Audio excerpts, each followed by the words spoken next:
24/7 SR কোচিংয়ে তোমাদের সবাইকে স্বাগত। আমি সৌরভ রায় তোমাদের সাথে আছি আজকে ক্লাসের শেষ পর্যন্ত এবং নতুন কিছু শিখবো এই টার্গেট নিয়ে কিন্তু আজকে আমরা ক্লাসে ইন করেছি। প্রথমেই বলে রাখি, আমরা একটা নতুন সিরিজ শুরু করছি, সেটা হচ্ছে এসএসসি সিজিএল পরীক্ষার সমস্ত প্রিভিয়াস ইয়ারের ম্যাথ। চেষ্টা করব আমরা একদম কর্নার টু কর্নার যাওয়ার, মানে কোনো কোনা যেন বাকি না থাকে। সমস্ত সিজিএল এর প্রিভিয়াস ইয়ারের ম্যাথ আমরা প্রতিটা চ্যাপ্টারে কমপ্লিট করব, যাতে ওর বাইরে কোশ্চেন আসার সম্ভাবনা যেন না থাকে। এতটাই টার্গেট করে আমরা পড়াশোনা করব এবং এই যে সিরিজটা শুরু করছি অনেকটা এক্সাইটমেন্টের সাথে শুরু করছি। তোমাদের প্রত্যেকের কাছে অনুরোধ, যে জোশ বা যে এনার্জি বা যে এক্সাইটমেন্ট নিয়ে তোমরা ক্লাসটা শুরু করছো সেটা যেন টিল পরীক্ষা পর্যন্ত তোমাদের থাকে, যতদিন না তোমরা এক্সাম ক্র্যাক করছো। আমি প্রথমেই বলি, খুব জোশ নিয়ে আমরা একটা ক্লাসে ইন করলাম, দিয়ে 2-3 দিন করে সেখান থেকে বেরিয়ে গেলাম, সেটা করলে কিন্তু কেউ কোনোদিন সাকসেস পায়নি, এটাই ফ্যাক্ট। তো প্রথমেই আমি একটা কথা বলে রাখি, প্রত্যেক দিন যখন ক্লাসে ইন করবে একটাই টার্গেট রাখবে, আজকে আমি ক্লাসে নতুন কিছু শিখবো বা জানবো। আমার যে ক্লাসটা করতেই হচ্ছে বাধ্যতামূলক, আমার ইচ্ছে নেই তাও করছি, এমন যেন টেন্ডেন্সি না থাকে। তোমরা প্রত্যেক দিন ক্লাসে ইন করার সঙ্গেই এটাই মাথায় নিয়ে নেবে যে আজকের ক্লাসে আমি নতুন কিছু জানবো বা নতুন কিছু শিখবো, আর যেটা জানা বা যেটা শিখলাম সেটা দিয়ে আমার পরীক্ষায় কিছু কাজে লাগবে, বাস এটাই হচ্ছে আমাদের মেইন টার্গেট। এসএসসি সিজিএল এর আমরা প্রিভিয়াস ইয়ারের যে চ্যাপ্টারটা আজকে আমরা শুরু করবো সেটা হচ্ছে পার্সেন্টেজ। এই চ্যাপ্টারটাকে আমি PERCENTH, এই চ্যাপ্টারটাকে আমি মাদার চ্যাপ্টার বলে থাকি। যে কোনো ব্যাচ যখন আমি শুরু করি তখন সবার প্রথম ক্লাস আমি পার্সেন্টেজের পড়াই। কেন করাই? কারণ পার্সেন্টেজ এমন একটা চ্যাপ্টার যেটা যে যত ভালো শিখবে অন্যান্য ম্যাথের চ্যাপ্টার সে তত ভালো ক্যালকুলেশন করতে পারবে, তত ভালো রিলেট করতে পারবে ওই চ্যাপ্টারটার সাথে। অতএব আমি এই চ্যাপ্টারটাকে এই কারণেই মাদার চ্যাপ্টার বলি, এবং এই চ্যাপ্টারটা যে যত ভালো ডিটেলসে শিখতে পারবে তার তত বেশি ফায়দা। তো পার্সেন্টেজ চ্যাপ্টারটা আমি শুরু করার আগে বেসিক কিছু জিনিস যেগুলো তোমাদের বলতেই হবে, যেগুলো তোমাদের জানতেই হবে পরীক্ষায় পাস করার জন্য, সেটা আমি তোমাদের সাথে শেয়ার করছি। দেখো, পার্সেন্টেজ কথার অর্থ আগে একটু ভালো করে বোঝো। পার, CENT, সেন্ট। যেন এই সেন্ট কথাটার অর্থ হচ্ছে 100, সেন্ট কথাটার অর্থ হচ্ছে 100, আর পার কথাটার অর্থ কি? মানে প্রতি, প্রতি 100-তে। আমরা যদি বলি পার ডে, মানে প্রতিদিন। আমি পার ডে এক্সারসাইজ করি, মানে আমি প্রতিদিন, এই যে পার কথাটা মানে প্রতি, আমি প্রতিদিন এক্সারসাইজ করি। আমি বললাম পার মান্থ আমার একটা SIP করা আছে, মানে প্রতি মাসে আমার একটা করে SIP করা আছে। তাহলে পার কথাটার অর্থ প্রতি, আর সেন্ট কথাটার অর্থ 100, মানে প্রতি 100-তে ভ্যালু কত, প্রতি 100-তে ভ্যালু কত, এটাই আমাকে পার্সেন্টেজের মূল বক্তব্য হিসেবে ধরে নিতে হবে। চলো, তাহলে পার্সেন্টেজ ওয়ার্ডটা তো আমরা ভেঙে নিলাম, বুঝে নিলাম। এখন পার্সেন্টেজকে আমরা দুটো ক্যাটাগরিতে ভাগ করতে পারি। দুটো ক্যাটাগরি মানে আমরা দুটো প্যাটার্নে শিখব। এক নম্বর যে প্যাটার্নটা, সেটা হচ্ছে percentage into fraction. Percentage into fraction, অর্থাৎ শতাংশ থেকে ভগ্নাংশে যাব। 2 নম্বর যেটা শিখব সেটা হচ্ছে ফ্র্যাকশন ইনটু পার্সেন্টেজ, অর্থাৎ ভগ্নাংশ থেকে শতাংশ। কিছু জিনিস আছে যেগুলো আমরা বাধ্যতামূলক মুখস্থ করব, কিছু দিনের জন্য মুখস্থ থাকবে, মাথায় একটু প্রেশার করবে, কিন্তু পরীক্ষা দেওয়ার পর আমাদের সেই প্রেশার এমনি রিলিজ হয়ে যাবে। অতএব কিছুদিন, যতদিন পরীক্ষা নেওয়া হচ্ছে ততদিন কিছু জিনিস আমরা মুখস্থ করবো, সেটা কোনগুলো আমি বলে দিচ্ছি। তাহলে আমরা দুটো টপিক জানবো পার্সেন্টেজের মধ্যে, যেটা প্রথমে রয়েছে পার্সেন্টেজ ইনটু ফ্র্যাকশন। এটাই আমরা প্রথমে শুরু করি। পার্সেন্টেজ ইনটু ফ্র্যাকশন বিষয়টা কি? বিষয়টা হচ্ছে, আমি যদি কাউকে বলি যে 25%, এই 25% কথার অর্থ, পার্সেন্ট মানে হচ্ছে, আমি বললাম 100-র মধ্যে কত, অর্থাৎ পার্সেন্টেজ মানে 100, আর এই 25 মানে 100-র মধ্যে 25। যদি আমি 25-কে 25 দিয়েই কাটি তাহলে হবে 1, আর 25 দিয়ে যদি 100-কে কাটি তাহলে হবে 4। তার মানে যেটাই আমার 100 ভাগের মধ্যে 25 ভাগ, সেটাই আমার 4 ভাগের মধ্যে 1 ভাগ। এইটা যেটা করলাম এটাকে বলে ফ্র্যাকশন, অর্থাৎ ভগ্নাংশ। আর এটা যেটা ছিল সেটা হচ্ছে পার্সেন্টেজ, যেটা আমি প্রথমে বলেছি। তাহলে 25%-কে আমি 4 ভাগের 1 ভাগ বলতে পারি ফ্র্যাকশন, অর্থাৎ ভগ্নাংশ। এখন বক্তব্য হচ্ছে, এই পার্সেন্টেজ মানে যে যেমন 100 দিয়ে ভাগ, তেমনি আবার এটাকে আমি এইভাবে বলতে পারতাম 25 ইন্টু 1/100। দেখো একই কেস, 25 দিয়ে 1-কে গুণ করলে সেই 25ই হবে, আর নিচে 100 আছে মানে 100 সেই ভাগে, আবার কাটাকাটি করলে 1/4 হবে। অর্থাৎ ফ্র্যাকশন অর্থাৎ পার্সেন্টেজ মানে 100 দিয়ে যেমন ভাগ তেমনি 1/100 দিয়ে গুণ, একই কেস। যদি আর একটা এক্সাম্পল নিই আমরা, তাহলে কি বুঝবো?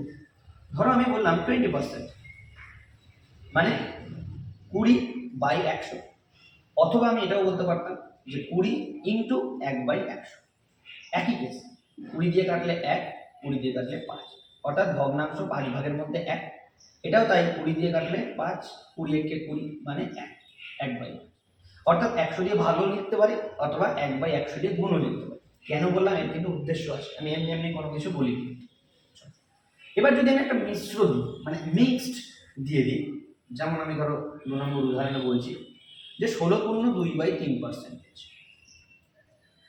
এটা থেকে আমাকে প্রপার করতে হবে, মানে নর্মাল যেটা ছিল। দেখো এটা তো পূর্ণ সংখ্যায় আছে, তাহলে আমরা কি করি, এইটা দিয়ে 3 দিয়ে 16কে গুণ করি, কত হবে? 3 16 48, আর এই দুইটা যোগ করি, 48 আর 2 50, তাহলে ওপরে হলো 50, আর নিচে কত আছে? নিচে আছে 3, আর পাশে আছে কি? পার্সেন্টেজ। চলে এলো 50/3%। একটু আগে যেটাই আমরা 20% বলেছিলাম, এটা এখানে বলেছে 50/3%, নো প্রবলেম। পার্সেন্টেজ মানে কি বললাম? 100 দিয়ে ভাগ। কিন্তু আমরা এইমাত্র আরো একটা জিনিস শিখেছি, কি? 1/100 দিয়ে গুণ। দেখো এই জন্যই ওটা আমি শিখিয়েছি, কাজে লাগে। তাহলে 1/100 দিয়ে ভাগ করার চেয়ে এটা তো অনেকেই গোলমাল করে ফেলতে পারে, তাহলে 1/100 দিয়ে গুণ করে দিচ্ছি। এই জন্যই 1/100টা আমি শেখালাম। 50 দিয়ে কাটলে 1, 50 দিয়ে কাটলে 2, 1 থেকে ওপরে 1, আর নিচে 3 দুগুণে 6। তাহলে 1/100 দিয়ে গুণ করার উদ্দেশ্যটা আশা করছি বোঝা গেছে। যখন আমার এরকম ভগ্নাংশে থাকবে তখনই আমি 1/100 দিয়ে গুণ করলে সুবিধা হবে। নচেত তুমি এইভাবেই করতে পারতে, 50/3 আর তার নিচেই তো 100, মানে 100 দিয়ে ভাগ। তাহলে 100 নিচে কিছু নেই, মানে 1 আছে, সে তো উল্টেই যাবে, একই হবে। কি হবে না? 50/3 ইন্টু 1/100 হবে, সেটাই হবে, এটাই হবে ঘুরে ফিরে। 50 আর 100 কাটা হবে 1/100। এইবার বক্তব্যটা কি ভালো করে বোঝার চেষ্টা করো। আরেকটু বেসিক কনসেপ্টে আসি, তারপরে আমি মেন জায়গাটা আসছি। এরপর আসছে কি? 2 নম্বর আমাদের ছিল ফ্র্যাকশন। পুরো এফ আর লিখছে, ফ্র্যাকশন লিখছে, ফ্র্যাকশন ইন্টু পার্সেন্টেজ। ধরো এমন দেওয়া আছে যে 1/9, মানে 9 ভাগের মধ্যে 1 ভাগ। তাহলে আমি কি বলবো? 9 ভাগের মধ্যে 1 ভাগ ইন্টু 100 যদি করি, তাহলে আমার 9 দিয়ে 100কে ভাগ করলে 9 11 99, 1 ভাগশেষ থাকবে, আর নিচে 9 দিয়ে ভাগ করেছে 9। অর্থাৎ যেটাই আমার ভগ্নাংশে 9 ভাগের 1 ভাগ, সেটাই আমার পার্সেন্টেজে 11.1/9%। যেমন আমি যদি বলি 5 ভাগের মধ্যে 1 ভাগ, তাহলে কি হবে? 1/5। এক্ষেত্রে কি হচ্ছে দেখো, 100 দিয়ে গুণ। আগেরটাই কি ছিল? 1/100 দিয়ে গুণ, আর এটাতে ডাইরেক্ট 100 দিয়ে গুণ। দেখো 5 দিয়ে 100কে যদি কাটি 20, অর্থাৎ এখান দিয়ে বেরোলো কি? 20%। একটু আগে আমরা কি শিখলাম? যে যাহাই 20% ছিল, 20 ইন্টু 1/100, 20 দিয়ে 100 কাটলে 5, অর্থাৎ 1/5। দেখো 20%টাকে ভাঙলে ফ্র্যাকশনে হচ্ছে 1/5, আবার 1/5কে ভাঙলে হচ্ছে 20%। তাহলে ভগ্নাংশ থেকে পার্সেন্টেজে গেলে যা হবে, আবার পার্সেন্টেজ থেকে ভগ্নাংশে গেলে একই হবে, কারণ যেহেতু দুটোই সেম। 1/5 মানে 20%, আবার 20% মানে 1/5। একদম ক্লিয়ার। এবার আমরা যেটা নতুন শিখবো সেটা হচ্ছে বেস ভ্যালু। এটা একটা ভগ্নাংশ দিয়ে দিয়েছিলাম, আমরা আরো একটা উদাহরণ দিয়ে দিই। ধরো 1/8 বলেছে, তার মানে কত হবে? এটা 1/8 ইন্টু 100। 4 দিয়ে কাটলে 2, 4 দিয়ে কাটলে 25, আর 25কে 2 দিয়ে ভাগ করা মানে 12.5%। তাহলে 1/8 যেটা ভগ্নাংশ, সেটা পার্সেন্টেজে কত? 12.5%। তোমরা যদি উল্টে এটা চেক করে দেখতে যে 12.5% মানে কত, দেখতে তোমাদের এটাই হতো। 12 গুণে 24 আর 1 25/2, পার্সেন্টেজ আছে মানে 1/100 দিয়ে গুণ, 25 দিয়ে 100 কাটলে 4, দেখো উপরে 1 নিচে 8, ঘুরে এটাই ঘুরে এটাই। এটা তো আমরা শিখলাম, এটা তো বেশি, এটা প্রত্যেকেই কম বেশি জানো। যখন পার্সেন্টেজের চ্যাপ্টার শিখিয়েছি তখন তোমরা প্রত্যেকেই শিখে নিয়েছো, এটা নিয়ে কোনো ডাউট নেই। এখন আমরা যেটা শিখবো সেটা হচ্ছে যে কোনো ফ্র্যাকশন বা কোনো পার্সেন্টেজের যদি আমরা বেস ভ্যালু জানি, সেটা দিয়ে আমরা কত কুইক ক্যালকুলেশন করতে পারি। দেখো ধরো আমি বললাম 1/7 ভগ্নাংশ, এটা তাহলে পার্সেন্টেজ কত হবে না? 1/7 ইন্টু 100 ভাগ করলে 14.2/7 পার্সেন্টেজ। কোনো ডাউট নেই। আচ্ছা যদি আমাকে প্রশ্নে এমন না দিয়ে 1/7 না দিয়ে যদি বলতো 2/7 মানে কত, তাহলে তোমরা একই কেস করতে না, 2/7 ইন্টু 100। যদি ভাগ করতে দেখো, এটা 1 গুণ 100, 100 ছিল, তাকে 7 দিয়ে ভাগ করেছো, 7 একে 7, 3 0 4 7 28, দুইটা ভাগশেষ ছিল ওপরে লিখেছি, আর 7 দিয়ে ভাগ করেছি, 7টা নিচে, 14 পূর্ণ 2/7%। তাহলে এখন এটা 100টা 200 হয়ে গেছে, কারণ এখানে 2 আছে। তাহলে এবার 200কে যদি 7 দিয়ে ভাগ করো, দেখবে এটা আসবে 28 পূর্ণ 4/7%। ভাগ করে দেখবে 200কে। কিন্তু আমার বক্তব্য হচ্ছে যদি এইরকম দিয়ে দিত 3/7 বা 4/7, তখন কি হবে? তখন কিন্তু কেস উল্টে যেত। ভালো করে বুঝবে, কিছু কিছু বেসিক জিনিস আমাদের কিন্তু মুখস্থ করে ফেলতে হবে। দেখো, যখনই আমরা জানি 1/7 এর বেস ভ্যালু 14 পূর্ণ 2/7%, 1/7 এর বেস ভ্যালু 14 পূর্ণ 2/7% মুখস্থ হয়ে যাবে। এটা আমি করাতে করাতে মুখস্থ করিয়ে ফেলবো, আমি বলে দিচ্ছি প্রসেস। 1/7 এর বেস ভ্যালু যখনই দেখবো 14 পূর্ণ 2/7%, তখনই যদি আমাকে 2/7 দেয়, তখনই আমাকে কি করতে হবে বলো? 1/7 এর বেস ভ্যালু 14 পূর্ণ 2/7 আমরা জানি, তাহলে দিয়েছে 2/7। চলো এখানেও 2 দিয়ে গুণ, এখানেও 2 দিয়ে গুণ। আমি কিন্তু এটা তোমাদেরকে করে দেখিয়েছি, এটা তোমরা পরীক্ষায় করবে না, করবে এভাবে 14কে 2 দিয়ে গুণ, 2কে 2 দিয়ে গুণ, দেখো কত হচ্ছে 28 পূর্ণ 4/7%, যেটাই এখানে হয়েছিল ভাগ করে, যেটাই এখানে হয়েছিল 200কে 7 দিয়ে ভাগ করে, 7 দুগুণে 14, 6 0 7 8 56, 4 ভাগশেষ, 4টা উপরে 7টা নিচে। এই পুরো কেসটা ভাগ করে তোমার হয়েছে, আমার কোনো ভাগ করার দরকার নেই, আমি মুখে মুখেই করে ফেলতে পারছি। আচ্ছা যদি 3/7 দিত, তাহলে কি করতাম? দেখো 3/7 মানে কি, আমরা জানি 7 এর বেস ভ্যালু কত?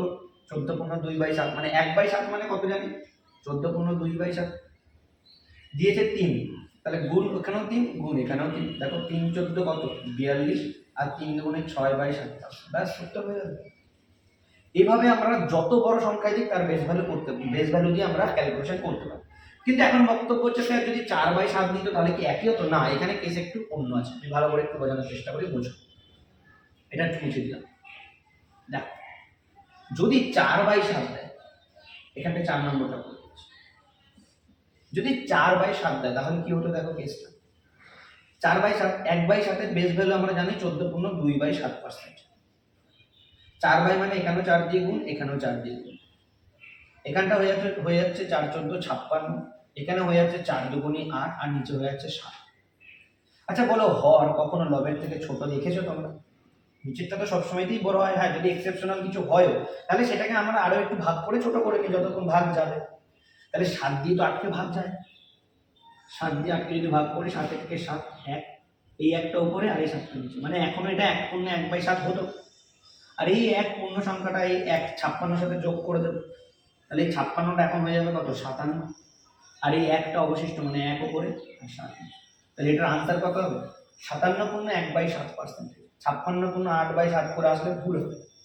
কেন? কারণ 7 দিয়ে এখনো 8কে একবার ভাগ যাবে, আর যেই একবার ভাগ যাবে সেই একটা 56 সাথে জুড়ে 57 করে দেবো, যে একটা অবশিষ্ট সেটা উপরে থাকবে যেটা এখানে লিখেছি, আর 7 দিয়ে ভাগ করেছি বলে 7। অ্যাজ সিম্পল অ্যাজ দ্যাট, এতটুকুই একদম মাথায় বসিয়ে। আচ্ছা এর উদাহরণ যদি অন্য একটা দিই তাহলে কেমন হবে দেখো। ধরো আমি বললাম 1/9, তাহলে কি হবে বলে? 1/9 এর পার্সেন্টেজ কত? 11 পূর্ণ 1/9%। আচ্ছা যদি আমাকে এরকম বলতো যে 4/9, তাহলে কি আমি আবার এটাকে 100 দিয়ে ভাগ করে করতাম, ওই গুণ করে ওইভাবে বড় করে করতাম না? 11কে 4 দিয়ে গুণ, 1কে 4 দিয়ে গুণ, নিচে 9, ব্যাস 4 11 44, আর উপরে 4 1কে 4/9%, ব্যাস এতটুকুই করবো আমরা।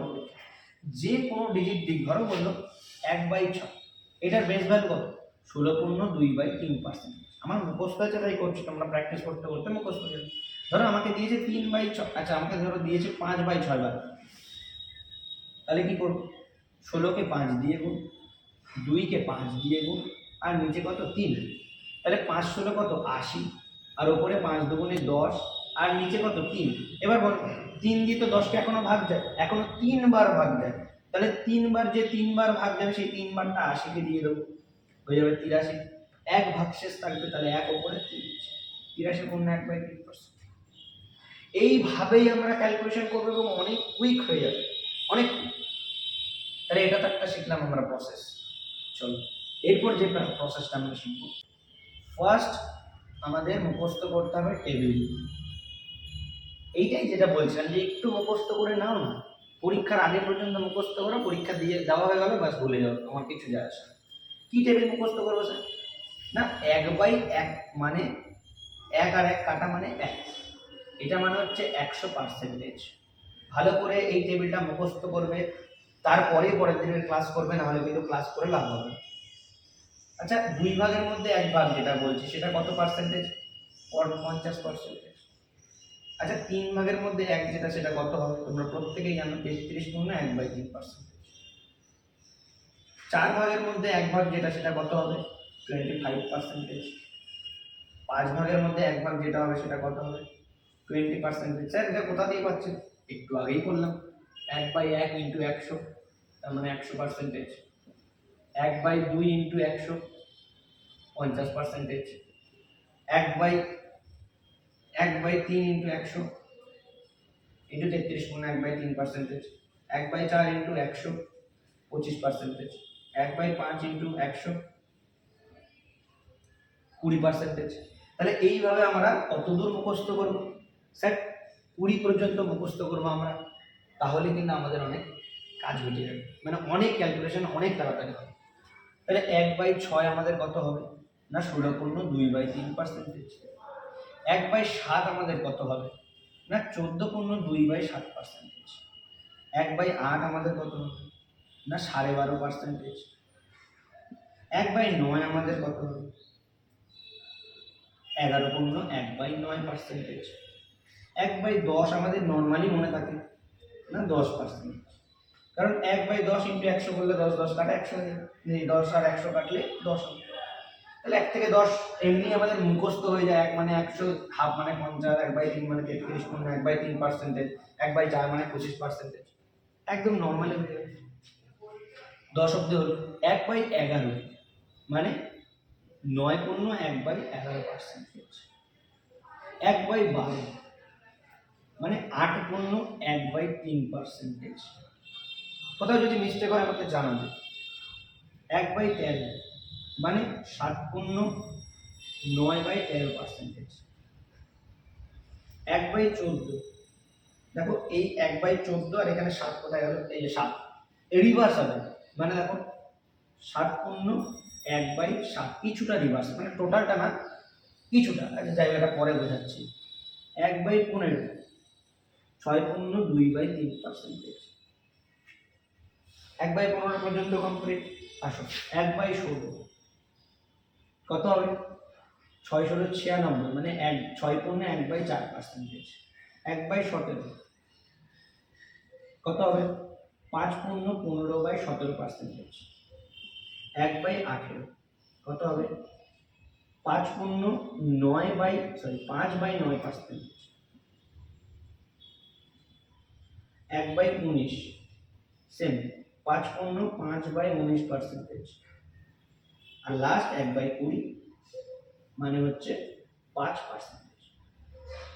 আমাদের ফার্স্ট টার্গেট থাকবে নেক্সট দিন ক্লাসে জয়েন করার আগে এই টেবিলটা পুরোপুরি মুখস্থ করা, একদম হুবহু অ্যাজ ইট ইজ মুখস্থ করবে। চাইলে তোমরা ক্রস চেক করতে পারো যে স্যার যদি পড়তে পড়তে কোথাও ভুল করে ফেলে, সেটা আমরা একবার না চেক করে নিই। কীভাবে চেক করবে? ধরো 1/13 মানে 1/13 ইন্টু 100। 13 দিয়ে 100কে যদি ভাগ করি 7×13 = 91। 100 থেকে 91 বাদ দিলে কত থাকে? 9। তাহলে অবশিষ্ট উপরের 9 আর 13 দিয়ে ভাগ করেছি নিচে 7×9/13। দেখলে হ্যাঁ স্যার ঠিকই করেছে। তারপর দেখলে 1/14 7×1/14 60 হচ্ছে কিনা একবার চেক করে দেখো। যদি মনে হয় ভুল তাহলে আমাকে পরের দিন জানাবেন পরের ভিডিওতে যে স্যার আপনার না 1/14 ওটা মনে হয় ভুল ছিল বা কোথাও মিস্টেক হয়েছে, বলবে। ভুল আমি করতেই পারি, তোমরা একবার দেখে নেবে। আমি বললাম ক্রস চেক করার জন্য, একবার ক্রস চেক করে নেবে। প্রত্যেকটা এই টেবিলটা একটা স্ক্রিনশট নিয়ে নিতে পারে, আমি সরে যাচ্ছি নাও। স্ক্রিনশট করে খাতায় বা যেখানে পড়ো সেই স্টাডি টেবিলের ওপর বা যেখানে তোমরা পড়তে বসো সেখানে একটা চিরকুটে লিখে চিপকে মুখস্থ চাই পুরোটা সেকেন্ড ক্লাসে। তাহলে এটা শিখে আমাদের কি লাভ হবে? দেখো কি লাভ। এগুলোর প্রত্যেকটার হচ্ছে বেস ভ্যালু বলে, যেটা আমরা একটু আগে শিখলাম।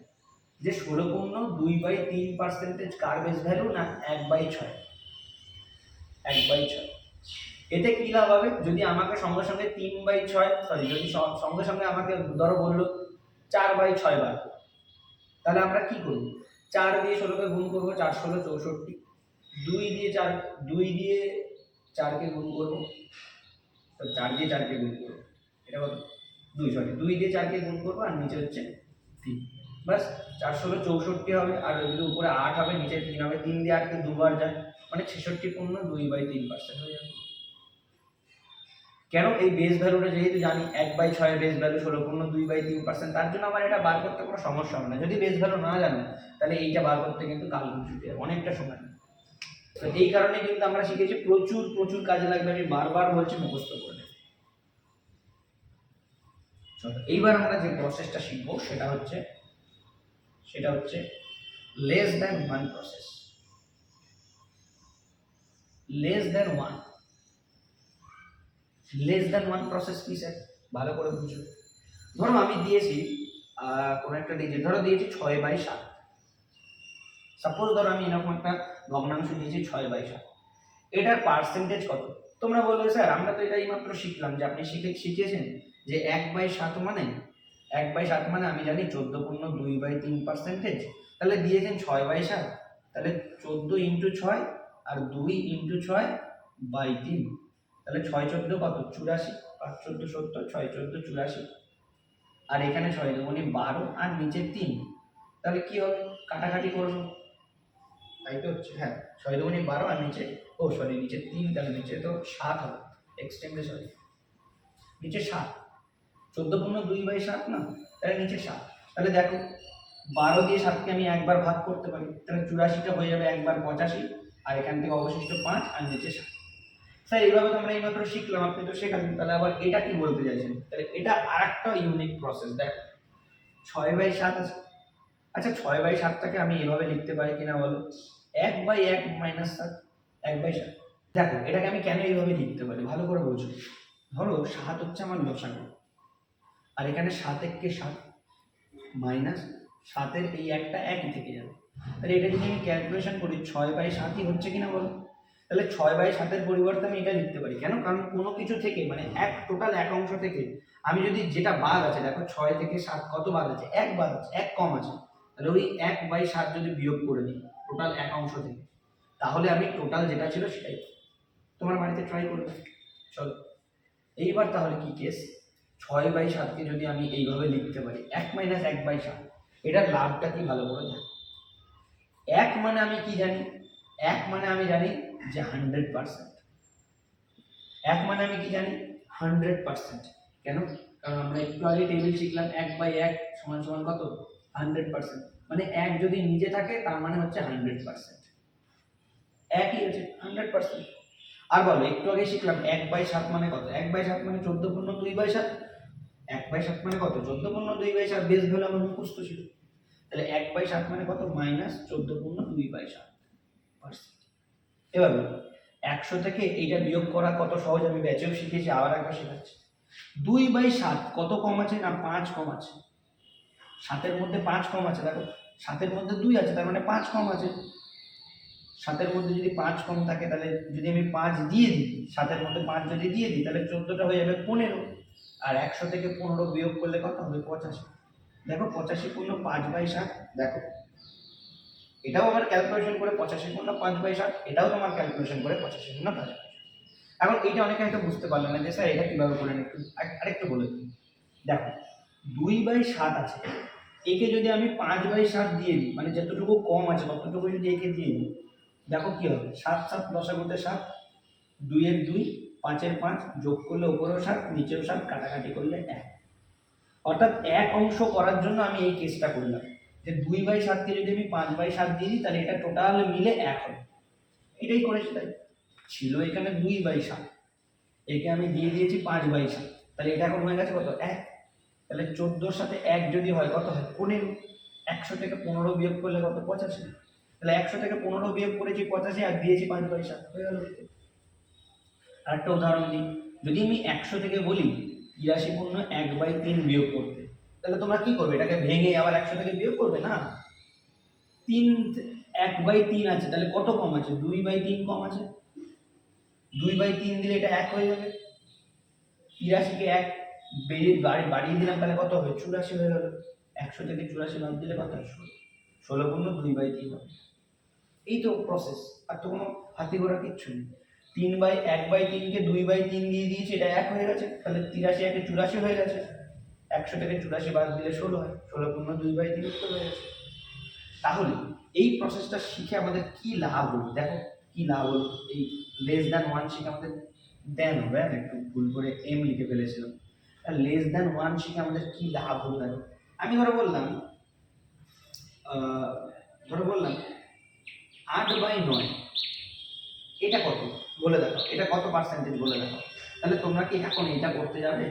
তোমরা কি কখনো এটা করতে যাবে যে 8/9 ইন্টু 100 মানে হবে 800, তাকে 9 দিয়ে ভাগ করবে। 9 9 7 9 63, 8 9 72, আবার রইল 8, আবার 8 9 72, 8 অবশিষ্ট 88 পূর্ণ 8/9%। এইভাবে কি তোমরা করবে? কেন করবে? তোমরা লেস দ্যান 1 শিখেছো, অথবা তোমরা এর আগে বেস ভ্যালু দিয়েও শিখেছো। এই প্রসেসটাই করলে স্যার কিভাবে হতো দেখো ভালো করে। 1 মাইনাস 1/9 করতাম, তাহলে এটা 8/9 হয়ে যেত, এই আগেরটার মতো। তাহলে এবার কি হবে কেস দেখো, কি হবে কেসটা ভালো করে বোঝো। 1 মানে আমি জানি কত? 100%। আর 1/9 মানে আমি কত জানি? না 11 পূর্ণ 1/9%, কারণ 1/9 বেস ভ্যালু আমি শিখেছি। তাহলে বলো 1/9 কে আমি 8/9 দিলে এটা 1 হয়ে যাবে, আর এটা 1 হলে এটা 12 হয়ে যাবে, আর 100 থেকে 12 বিয়োগ করলে 88 হয়ে যাবে। 88 পূর্ণ 8/9, 88 পূর্ণ 8/9, তুমি যেটা ভাগ করে বার করেছো সেটা আমি মুখে মুখে বার করতাম। আশা করছি তোমরা বুঝতে পারছো যে কেন আমরা শিখছি। আর এটা তখনই পসিবল যখন লেস দ্যান 1 থাকবে, মানে এই নিচেরটার থেকে উপরেরটা 1 কম থাকবে, তখনই কিন্তু পসিবল, না হলে কিন্তু পসিবল। এই জন্যই লেখা লেস দ্যান 1। আচ্ছা স্যার এটা তো শিখলাম, এরপর যেটা শিখবো সেটা হচ্ছে more than 1। What is more than 1? এরপর আমরা যেটা শিখবো সেটা হচ্ছে মোর দ্যান 1। মোর দ্যান 1 মানে উপরে 1 বেশি থাকবে। ধরো আমার উপরে এরকম আছে 7/6, মানে উপরের লবটা বড় আছে হরের থেকে, কত বেশি আছে? 1 বেশি আছে। এই মোর দ্যান 1 1 বেশি আছে, নো প্রবলেম। দেখো এইটাকে আমি কিভাবে লিখতে পারি? 1 প্লাস 1/6, আগেরটার 1 কম ছিল বলে 1 মাইনাস 1/6 লিখছিলাম, কিন্তু এটা 1 বেশি আছে তার জন্য 1 প্লাস 1/6। এটা যদি তুমি সমাধান করে দেখো, 6 কে 6 আর যোগ 1 দেখো 7/6 আসছে, তার জন্য এটা প্লাস দিয়ে দিয়েছি। আর প্লাস থাকা মানে তো আমাদের কোনো ঝামেলাই নেই। 1 মানে কত? 100, আর 1/6 মানে কত? 16 পূর্ণ 2/3%। 100 আর 16 পূর্ণ যোগ করে দাও, 116 পূর্ণ 2/3%। হয়ে গেল উত্তর। কত টাইম লাগবে? হার্ডলি 2 থেকে 3 সেকেন্ড লাগবে, এটা তো তুমি মুখেও করতে পারবে। 7/6 মানে 1 প্লাস 1/6, 1 মানে 100, আর 1/6 মানে 16 পূর্ণ 2 মানে 116 পূর্ণ 2/3%। স্যার আরেকটা নো প্রবলেম। ধরো বললাম 11/10, দেখো 1 বেশি আছে, তাহলে কি লিখবো? 1 প্লাস 1/10। এবার বলো 1 মানে কত? 100, আর 1/10 মানে কত? 10। 100 আর 110 মানে মোট হচ্ছে 110%। তাই তো হবে, এছাড়া আর কিছু করার নেই। দেখো একবার চেক করে নিই। 1 প্লাস 1/10, 1 মানে 100, 1/10 মানে 10, 100 আর 10 যোগ করলে 110, বাস অ্যাজ ইট ইজ। চলো অন্য একটা এক্সাম্পল দিই। ধরো দিলাম 9/8, কত হবে? 1 প্লাস 1/8, 1 মানে 100 মানে 100, আর 1/8 মানে আমরা একটু আগে শিখলাম 12.5%, 12.5%। তাহলে 100 আর 12.5% মানে 100 12.5%, বাস উত্তর হয়ে গেল। এতটুকুই। কিন্তু এটা যারা বোকা আছে তারা কিভাবে করবে? 9/8 ইন্টু 100 মানে উপরে হবে 900/8। চলো 900-কে 8 দিয়ে ভাগ কর। সারা জীবনেও এই ধরনের প্র্যাকটিস করলে পরীক্ষা পাস করা হবে। এবার আমি এই ধরনের প্র্যাকটিস কেন করাচ্ছি? কারণ আগামী দিনে আমরা ম্যাথ প্র্যাকটিস করব সিজিএল প্রিভিয়াস ইয়ার, যেটার ম্যাথ যথেষ্ট স্ট্যান্ডার্ড হয়, কিন্তু আমরা ভালো ভালো প্রসেসগুলো, অ্যাডভান্স প্রসেসগুলো না শিখলে ওই ম্যাথগুলো কিন্তু আমরা করতে পারবো, সময় লাগবে, অনেক সময়, যেটা কিন্তু পরীক্ষা আমাদের থাকবে। আর আমরা ভালো লেভেলের ম্যাথ প্র্যাকটিস করবো এই কারণেই, যাতে নিচের যা পরীক্ষা আছে সেগুলো যেন আমাদের ঘুম থেকে ডেকে তুললেও যদি বলে যে তোর আজকে পরীক্ষা আছে, যেন পরীক্ষাটা আমরা এমনি দিয়ে আসতে পারি, কোনো যেন প্রেশার না। চলো লাস্ট আর একটা পোর্শন শিখবো, তারপরে আমরা ম্যাথে চলে আসবো। লাস্ট তাহলে কোন পোর্শন শিখবো? যে যদি কোনো বড় ভগ্নাংশ দেয়, ধরো এমন দিয়েছে যে 116.2/3%, এটাকে যদি বলে ভগ্নাংশে কত, তাহলে তোমরা ভগ্নাংশে এইভাবে করবে, তাই না? যে 3 × 16 = 48, 8 হাতে রইল 1, সরি 3 × 6 = 18, 8 হাতে রইল 1, 3 × 3 আর 1 = 4, 3 × 3, আর এই দুইটা যোগ হবে আর নিচে 3, তার মানে 350/3 পার্সেন্টেজ আছে, মানে 1/100 দিয়ে গুণ। 50 দিয়ে কাটলে হবে 7, 50 দিয়ে কাটলে হবে 2, অর্থাৎ 7/6 উত্তর আসবে ভগ্নাংশে। কিন্তু তোমাদের করতে হবে এইভাবে, গুণ করে, ভাগ করে, যোগ করে, এসব। কিন্তু আমরা এটা কিভাবে শিখবো দেখো, কিভাবে 116.2/3, তাহলে এখান থেকে 100 খুলে নাও, 100% খুলে নিলাম, আর বাকি খুলে নিলাম 16.2/3%। দেখো এই দুটো যোগ করলে তো এটাই হয় 116, এই যে 100 আর এই যে 16.2/3। এবার আমরা কি জানি বলো, 100 মানে 1, আর 16.2/3% মানে কত বলো, একটু আগে শিখলাম 1/6, তাহলে এটা কত হবে 7/6। কিন্তু আমরা এত বড় করেও করবো না, আমরা দেখলেই তো বুঝতে পারবো যে 16.2/3% মানে কার বেস ভ্যালু। 16.2/3% মানে 1/6 এর বেস ভ্যালু দিয়েছে 1, তাহলে মোর দ্যান 1 আছে, তাহলে মোর দ্যান 1 আছে, তাহলে কি করবো, 6টা হয়ে যাবে 7/6। আচ্ছা, আরেকটা উদাহরণ দিই, তাহলে আরো ক্লিয়ার হবে।